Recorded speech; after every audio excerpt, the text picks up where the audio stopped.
If you ain't got no money, take your broke home. I guess we all gotta go home, don't we? If you ain't got no money, take your broke ass home. I guess we all gotta go home because we some broke mojos. Hey, everybody. How are you? I have no freaking idea. Well, first of all, let me just make sure that y'all can hear me, because at this point, I could be talking to the airwaves. I could be talking to somebody in Mars at this point. Like, I just don't even know anymore.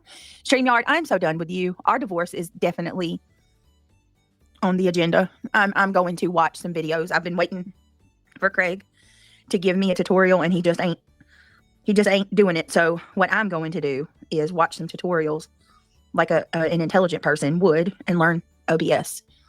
And then y'all know I'll be doing it. I won't be worrying with StreamYard. I won't be paying you ungodly amounts of money monthly to give me more problems than I need. Everyone's lying apart from Brittney. What are you talking about, Bobby? What does this got to do? Who said anybody was lying? Go on, get out of here. We're not doing that. No. Go freaking find something else to obsess over. You have BDS syndrome. It's real. It's a very real problem. The best thing I can tell you, in my uneducated opinion, is you need to seek some therapy for it. My car is driving along. I'm hearing everything. And then all of a sudden I come to a screeching halt when I hear she has set up a Patreon. She set up a Patreon. She's sharing her story on Patreon. And depending on certain details that you want, it's on certain, like if you want more, you have to pay for a higher tier. So putting all of the money behind the putting all of the deets, right? You're talking about somebody who is, you're claiming you're afraid for your life, but then you're selling your information on Patreon, and then going a step further and putting some information you can only get if you are in the highest tier of her Patreon. What? Excuse me, what? Huh? I'm sorry. That I can't with that. You're selling the information? Now, remind you, they had already been fighting. And she told Lauren, oh my goodness, now I see why you're so afraid of your messages being leaked. They are horrible. She said she told that to Lauren. Now, would you take that as a threat? Or what? Or do you think that's completely innocent statement? Or is that a form of taunting, torture? That's her hugging Lauren's neck and letting her know, hey, I got you, girl. I've got it all in my hands, and I see now why you're afraid. Like, that's evil. That's evil. I mean, a very long, drawn out apology. And the girl goes live later that evening, and she's laughing, accusing Lauren of love bombing her. I mean, yeah, no. Is that stalking? I don't know about that particular thing, but it's 100% evil. It's evil. And it is concerning. Here's one thing that I'm not hearing really many people mentioning. The constant threat to put out private messages. That is a form of taunting. You are tormenting somebody. That's blackmail in a way. Well, I don't necessarily, let me take that back. I don't want to say blackmail, because blackmail would be, unless you do X, Y, or Z, I'm going to release this. But it is absolutely a form of torment to tell somebody, I have 6 years of your records, of your personal messages. That bothers me so much. Guilty of Crime says it crossed the line when it went into real life. Real life is calling her contacts to blacklist her. And I'm not hearing nobody talk about that either. Guilty of Crime. Yes, called in question her hubby's credentials to UNLV, showed up where Lauren was after the RO. And that's another thing. Some people are saying that Lauren... Hold on a second. Some people are saying that... not Lauren, but the girl... Because this is where I'm confused. Some people are saying that the girl, Christina, was served after she was at CrimeCon. And then others are saying, no, she was served before. Didn't she say that she had went to... What is the name of that place again in Colorado?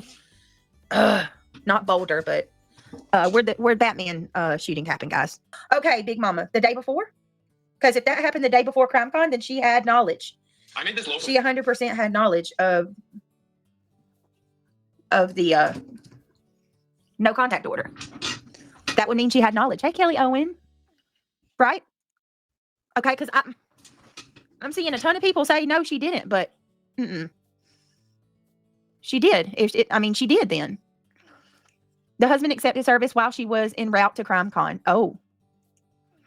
Hey, Funtuski. APD then served at CrimeCon with physical paperwork. She, Christina, and said that she had the paperwork on her phone. Yeah, I remember that fun. Calling people behind the scenes trying to blacklist her. That is so disgusting. And y'all know I cannot stand a dog pile. The Mean Girl Brigade, take it 4 or 5 people teaming up on one is very reminiscent of what I'm going through. And I can't tell you how many times. What is wrong with y'all? Move on. Move on. It is next level. It's disgusting. But can we condemn this overall to everybody this is happening to? Because if people find what's happening to Lauren egregious, it's happened. It needs to be condemned across the board, right?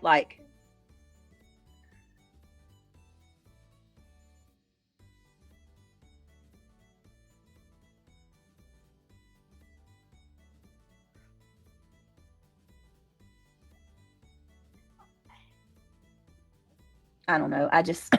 I'm trying to choose my words carefully because I don't want to sound like somebody that's being selfish or trying to make it about me, because I'm really not. It's just okay, if we're going to call this out, can everybody call out the shit that's happening in this community? Because we have all of that and then some, y'all. We have all of the stuff what's happened to Lauren, and then we got a whole lot more that we can add into it. Are we, but people, it feels like people have just gave that the biggest pass and it's just all fine and dandy, because it's me. That set me off. I'm trying to overlook, and I get now fully that they put shit out to bait. But, that at that point, all I saw was red, to anyone who was just gifted. Welcome to the Gummy Squad. Thank you guys so much for being a part of the channel. So somebody said, yeah, baby oil and iodine. Hopefully it's good to see you again. So somebody said that, one of you just said that you don't understand why an 8-year-old needs to know about all this. I cannot speak for anybody, but I can tell you from my personal experience of the things that I had to go through. I have had to sit my kids down and have some very uncomfortable conversations with them. And I have had to tell them things that I normally would never, my big kids and my little kids, my big kids have actually seen things, thank God my little kids haven't, but my big kids have actually seen videos. I don't know how, but I've had Kendall call me, or, she'd be here and she'd tell me, Mama, do you know a lady named Jay? She told me this. Do you know a lady named Jay? She was in my feed. I don't know how. But she said that it come up in her feed. And now I know that my daughter has looked stuff up about me because my daughter's 20. She's grown. So my daughter has seen videos that Jay's put out. She has seen videos that Clues put out. And then go in there, buddy. Hold on, y'all. My 17 and 16-year-olds, my boys, had the unfortunate privilege, quote unquote privilege, I use that term very loosely, of coming across that video by Olaf. Hold on, guys, give me a second. Let me see what my son wants.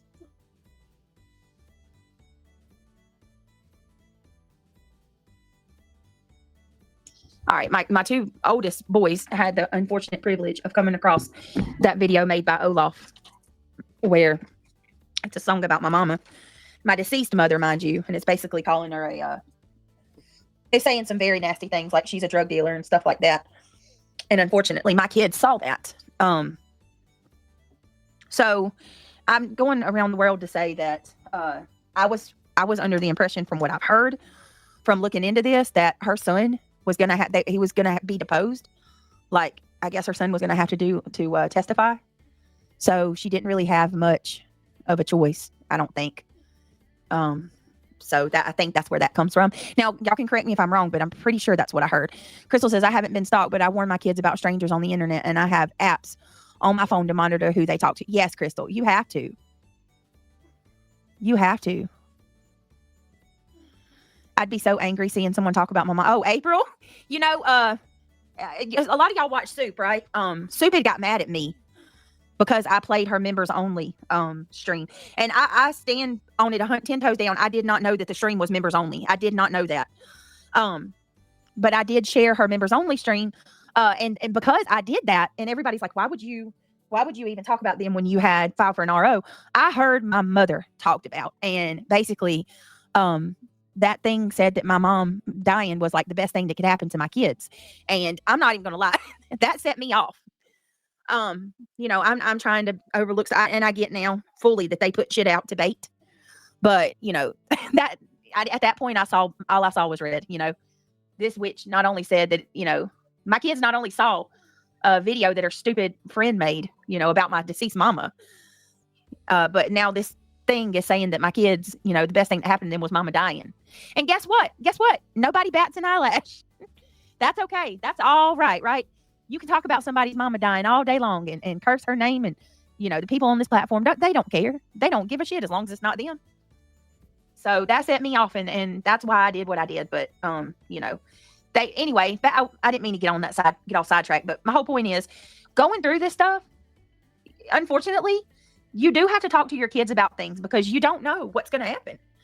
And, you know, she probably did have to tell her if she truly feels like that woman could possibly show up. And we know that, you know, they've ran into each other in different states. So we know this woman, you know, obviously she's got money to fly and go where she wants to go. All you got to do is look at her TikTok. She's all over the world. Lauren probably did have to have a talk with her 8-year-old and explain, hey, you know, if you see a dark-haired lady or you see somebody following, you know, when I drop you off at school, or, you know, I need you to be hyper vigilant. Listen, they look at my kids. I've had to tell my kids, you know, what certain people look like. I've had to tell my kids, you know, we have come up with a whole new way of living after going through this. When they started describing my kids' backpacks and, you know, pulling up pictures of all 5 of my kids and shit. Yeah, you don't know what these people will do. They can pretend to be anything on YouTube, but are y'all going to take your chances?